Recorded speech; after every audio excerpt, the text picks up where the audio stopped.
ఈ గుడి పుష్కరిణి 800 ఏళ్ల పైగా ఎలా నిలబడింది? ఔరంగజేబ్ వెనక్కి వెళ్ళిపోయేలా ఏం చూశాడు? కాకతీయ కట్టడాల నిర్మాణం, విమాన ఇంకా గోపురం వెనుక ఉన్న శాస్త్రం, కలశం అక్కడే ఉండడానికి కారణం, కొందరు భక్తులు చేసే అరుదైన సెల్ఫ్ డిసిప్లిన్ సాధన ఏంటి?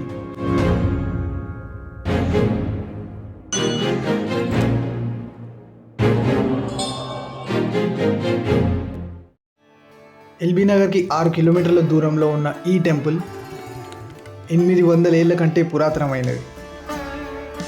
పొడవైన రాజగోపురం, సందర్భాల కోసం మండపం, విశాలంగా ఉండే వాకిలి, పురాతనమైన పుష్కరిణి, హనుమంతుల వారి స్వయంభూ మూర్తి అన్నీ పెద్దగానే ఉన్నాయి. ఆలయ చరిత్ర తెలుసుకొని అలా ఉదయాన్నే ఈ గుడిలోకి రాగానే ముందుగా వచ్చిన ఆలోచన, ఈ గుడిలోకి మనం రావాలన్నా ముట్టుకోవాలన్నా అనుమతి హనుమంతుల వారే ఇస్తారేమో. ఎందుకంటే కొందరికి ఈ గుడిలోకి వచ్చే అనుమతి దొరకలేదు. అది ఎవరో తెలియాలంటే 12th సెంచరీ అంటే 880 ఏళ్ల ముందు ఒక కాకతీయ రాజు అడవిలో వేటకి వెళ్ళినప్పుడు సాయంత్రం అలసిపోయి ఒక చెట్టు కింద కూర్చున్నప్పుడు అడవిలో నుంచి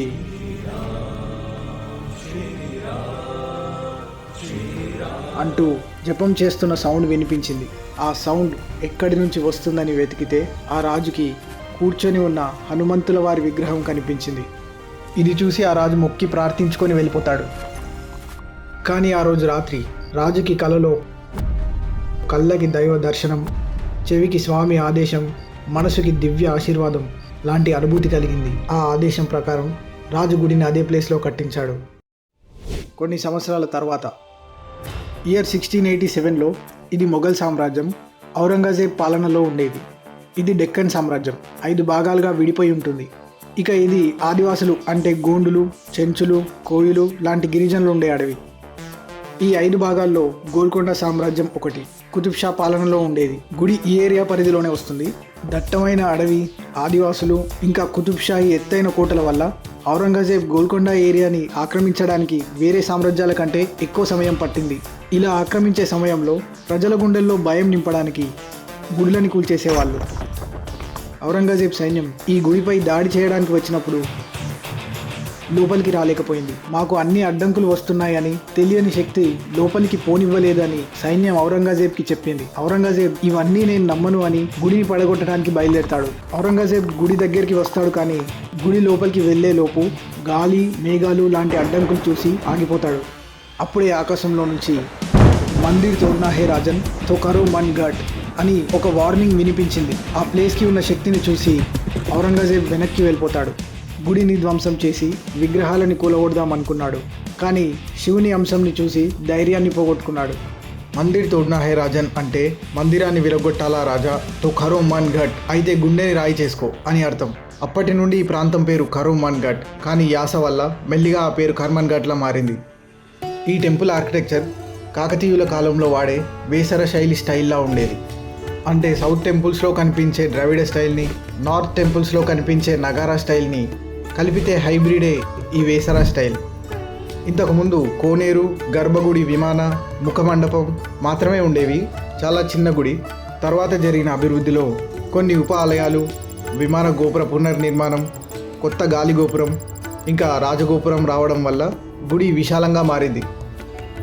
గుడి నిర్మాణం విశ్వం యొక్క సూక్ష్మ రూపం. అంటే టెంపుల్ ఆర్కిటెక్చర్ ఎగ్జాక్ట్గా యూనివర్స్ని చిన్నగా చేసి కట్టినట్టు ఉంటుంది. సింపుల్గా చెప్పాలంటే ఈ యూనివర్స్ పంచభూతాలతో తయారైనట్టుగా గుడిని కూడా అలానే కట్టాలనేది మన పూర్వీకుల నమ్మకం. భూమి గర్భగుడి పునాది మరియు అధిష్టానం స్థిరత్వాన్ని ఇంకా భౌతికత్వాన్ని సూచిస్తుంది. జలం కోనేరు లేదా పుష్కరిణి ఇది జలతత్వాన్ని ఇంకా అంతర్లీన శుద్ధిని సూచిస్తుంది. భూమి కంపించినా తట్టుకునేలా, వర్షపు నీటిని పట్టి ఉంచేలా రాళ్లతో మెట్లు కట్టే ఒక వాటర్ హార్వెస్టింగ్ టెక్నిక్, జల సంరక్షణ వ్యవస్థని వాడి గ్రౌండ్ వాటర్ని రీఛార్జ్ చేయడానికి డిజైన్ చేశారు. అగ్ని అఖండ దీపం ఇంకా హోమగుండం ఇది జ్ఞానాగ్నిని సూచిస్తుంది. వాయువు విశాలమైన మండపాలు ఇంకా వాటి పై అంతస్తులు ప్రాణవాయువు యొక్క చలనాన్ని మరియు శబ్దాన్ని సూచిస్తుంది. ఆకాశం గోపురం పైనుండే శిఖరం ఇంకా కలశం ఇది అనంతమైన శూన్యాన్ని సూచిస్తుంది. కలశం అక్కడ ఉండడానికి కొన్ని కారణాలున్నాయి. అందులో ఒకటి, కలశంని రాగి లేదా పంచలోహం లాంటి కండక్టింగ్ మెటీరియల్ అలాయ్స్తో తయారు చేస్తారు.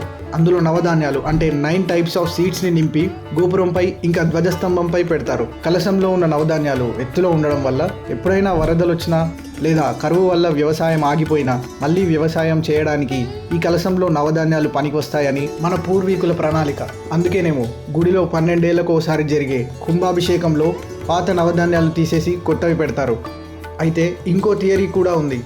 ఉరుములు పిడుగులు పడుతున్నప్పుడు గుడి డ్యామేజ్ కాకుండా కలశం ఎత్తులో ఉండటం వల్ల ఆ పిన్ పాయింట్ మెటల్ పిడుగుని ఆకర్షించి ఐరన్ రాడ్ లేదా తీగ ద్వారా ఆ ఎనర్జీని భూమిలోకి పంపించి లైట్నింగ్ అరెస్టర్లా పనిచేసి రాతి పగలకుండా ఆ హై కరెంట్ని ఎర్తింగ్ చేస్తుంది అని. ఈ థియరీ కొంతవరకు కరెక్టే.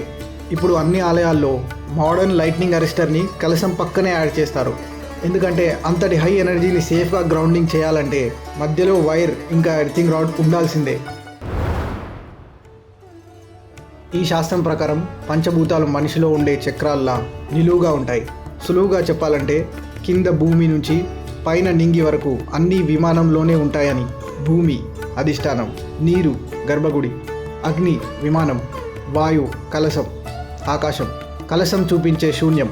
ఆగమశాస్త్రంలో ఆ పిన్ పాయింట్ మెటల్ కాస్మిక్ ఎనర్జీని ఆకర్షించి విగ్రహానికి ఇస్తుందని రాశారు.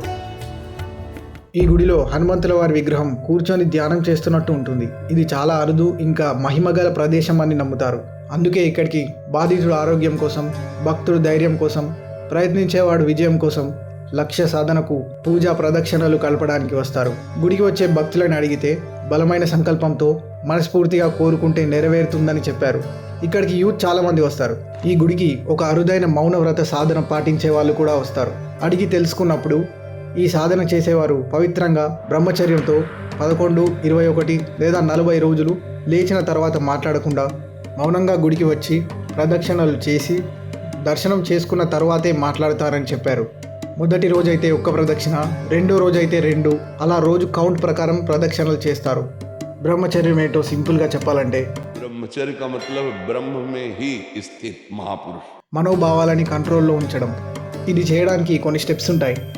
सच्चा ब्रह्मचर्य है हर इंद्रिय का, అంటే అన్ని ఇంద్రియాలు అని అర్థం. नेत्र का ब्रह्मचर्य सबसे पहले शुरू कीजिए. क्या देखना ठीक हो वैसे ही देखो. కళ్ళతో మొదలవుతుంది. కళ్ళతో ఏం చూడాలో మనమే డిసైడ్ చేసుకోవాలి అని. నెక్స్ట్ ఏం వస్తే అది చూసే కంట్రోల్ లేని మైండ్ కాదు. वाणी का ब्रह्मचर्य व्यर्थ का बकवास नहीं. అంటే అవసరమైనంత వరకే మాట్లాడడం. श्रवणेन्द्रिय का क्या सुनना ठीक है वही सुनो, व्यर्थ की बातें ना सुनना. శ్రవణేంద్రియ అంటే మన చెవులు ఏం వింటే మంచిదో అదే వినాలి అని. रसेंद्रिय सात्विक भोजन कीजिए, क्या भोगना ठीक है वही भोगो. రసేంద్రియ అంటే నాలుక. సాత్విక భోజనం మాత్రమే తింటారు. మరీ ఎక్కువగా సల్ఫర్ ఉన్న ఫుడ్స్ అంటే వెల్లుల్లి, ఉల్లిగడ్డ లాంటివి కూడా తినరు. ఇదే కాకుండా ఇంకా చాలా సేవలు పూజలు చేస్తూ ఉంటారు. గుడి వెబ్సైట్లో డీటెయిల్స్ ఇంకా ఆన్లైన్ బుకింగ్ కూడా ఉంది.